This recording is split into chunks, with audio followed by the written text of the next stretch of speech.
While many of humanity's early writings are lost, never to be seen or read by anyone, some have luckily been discovered and preserved, giving us a rare look into the library works and achievements of ancient cultures.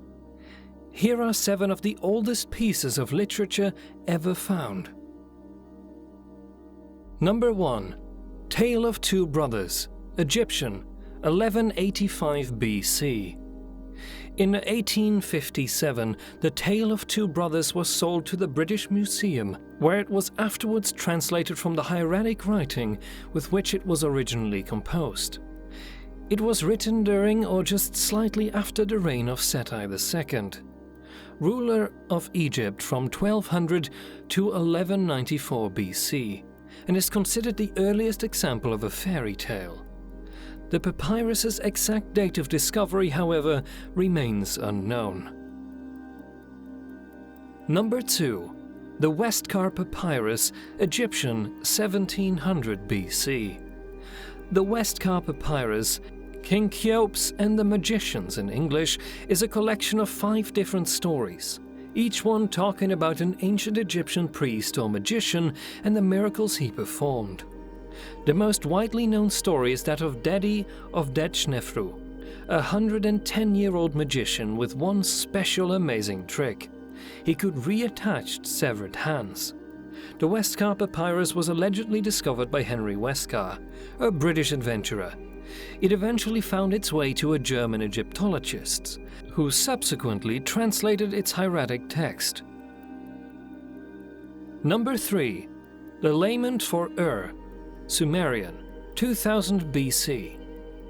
This is one of the earliest examples of poetic literature in the world. It is a dirge, a slow song that expresses sadness or sorrow, composed by the earliest kings of the Isin dynasty who wished to rebuild the destroyed city.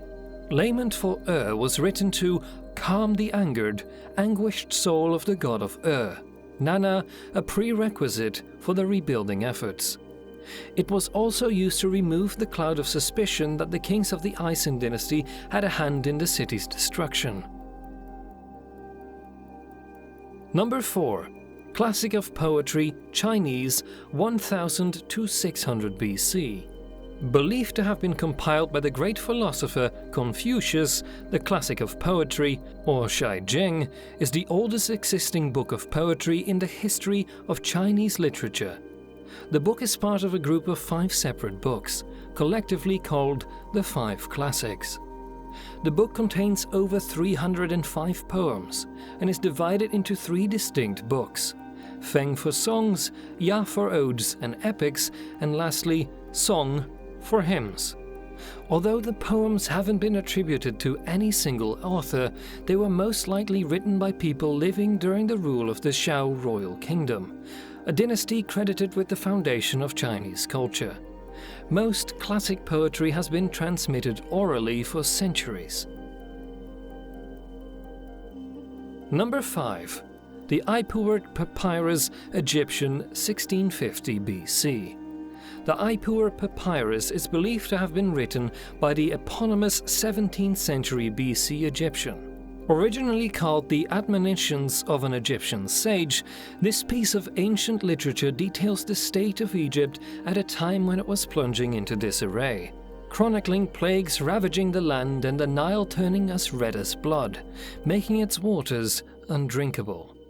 The document's true origin unfortunately can't be determined, since the Ipuwer Papyrus is but a copy of an older manuscript. Number 6. The Story of SINUHE, Egyptian, 2000 BC. The story of SINUHE is widely considered ancient Egypt's greatest literary achievement. The story is set in the aftermath of the death of Pharaoh Amenemhat I, founder of Egypt's 12th dynasty, in the early 20th century BC, and was most likely composed shortly after. Egyptologists are still debating as to whether or not the story is based on actual events involving an individual named SINUHE. The nature of the themes, including divine providence and mercy, makes SINUHE most likely a work of fiction.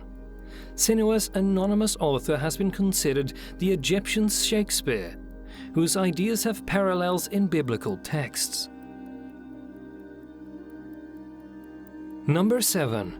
The Story of WENAMUN, Egyptian 1000 BC. This story tells the possibly real-life tale of a high official of the Temple of Amun, WENAMUN. He was sent on a trade mission to Phoenicia, now known as Syria, to find cedar woods for the restoration of the sacred bark with which Amun's statue was carried during festivals. It may seem like your usual trade mission, but it eventually turned into a lengthy and event-filled journey. The story ends with WENAMUN landing in Cyprus, where he was almost killed by an angry mob before falling under the protection of a local queen. The only existing copy of the story of WENAMUN is in Moscow, in the Pushkin Museum of Fine Arts. This piece of late Egyptian literature is useful for historians since it's one of the only few sources discussing the conditions in Egypt and Phoenicia at the time. And with that, we've come to the end of this video. Thank you for watching our list of the most ancient pieces of literature ever found. We hope you enjoyed it. What related topic would you like us to cover next? Do leave a comment down below. We'd love to know. Like and subscribe if you haven't already, and we'll see you in the next video.